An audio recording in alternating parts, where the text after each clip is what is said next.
Bonjour, aujourd'hui on est parti sur la route de l'Indre et on va visiter 3 villages curieux du Berry. Donc là on est à Saint-Valentin, c'est parti!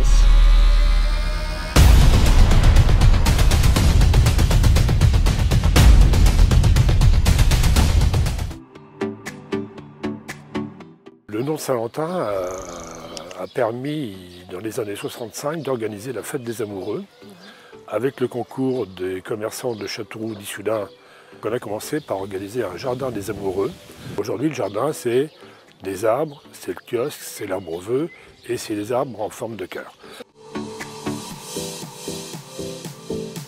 Raymond Pennet a dessiné un timbre-poste en 1985 qui s'appelait Pennet la Saint-Valentin. Et ce timbre-poste nous a fait connaître au Japon, parce qu'au Japon, la fête de Saint-Valentin, c'est très important, c'est peut-être la 2e ou 3e fête nationale. En 2001, moi j'ai eu la visite ici d'un personnage qui est organisateur de mariages dans des restaurants français au Japon.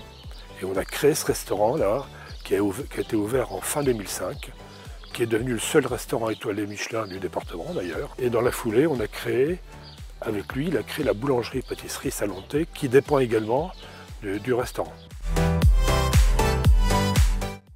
Moi, je remets des diplômes d'amour, toujours avec un dessin de Pennet, à tous les couples d'amoureux qui le souhaitent, n'importe quand de l'année. Comme vous, si vous êtes amoureux, venez avec votre amoureux, on va vous remettre un diplôme. Faudra en revenir.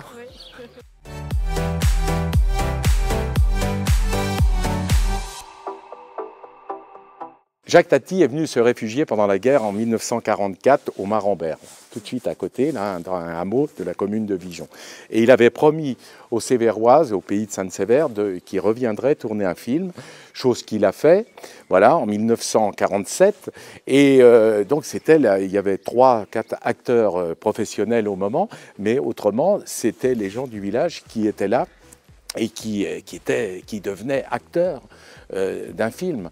Et quand il est venu projeter sur cette place, même là, c'était ici, il est venu projeter le film, les gens ils étaient curieux de se voir au cinéma. Et tout ça, ça a fédéré, et pendant des années, et bien, grâce à Jacques Tati, qui revenait tous les ans, ses enfants aussi, et bien, ça a fédéré, ce qui nous a permis de créer cette maison jour de fête.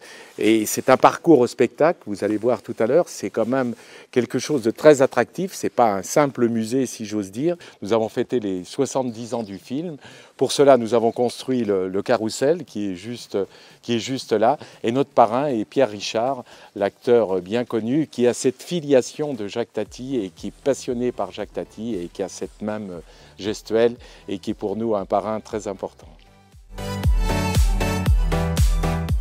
Vous avez pu voir à l'entrée de notre village, nous n'avons pas hésité à marquer, notre village est une vedette de cinéma.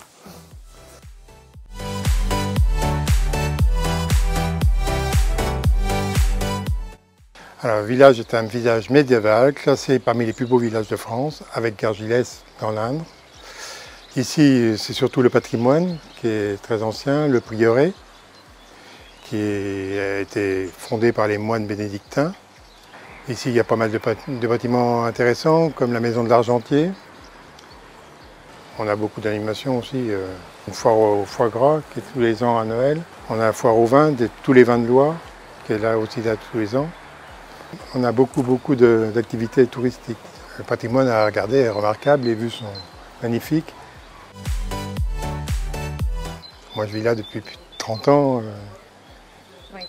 Je ne m'en lasse pas, quoi.